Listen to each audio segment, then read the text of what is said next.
நிச்சயமாக ரிதி. செங்கல்பட்டு தாலுகா காவல் நிலைய எல்லைக்குட்பட்ட பழத்தோட்டம் பகுதியில் செயல்பட்டு வந்த அரசு பாதுகாப்பு இல்லத்தில் இருந்து 12 சிறார்கள் வாயில் காவலரையும் பொதுமக்களையும் தாக்கி அவர்களிடம் இருந்து செல்போன், இருசக்கர வாகனங்கள் உள்ளிட்டவை பறித்து சென்ற நிலையில் தற்பொழுது ஒருவரை போலீசார் பிடித்துள்ளதாக தகவல்கள் வெளியாகியிருக்கின்றன.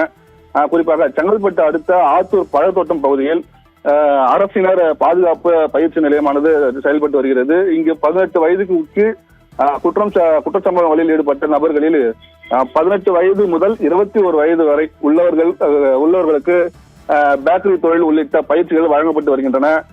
இதில் தமிழகத்தில் உள்ள பல்வேறு மாவட்டங்களான சென்னை, திருச்சி, கோயம்புத்தூர், திருநெல்வேலி உள்ளிட்ட பல்வேறு பகுதிகளில் இருந்து கொலை, கொள்ளை, வழிப்பறி உள்ளிட்ட குற்ற வழக்கில் தொடர்புடைய 78 பேர் தங்க வைத்திருக்கின்றனர்.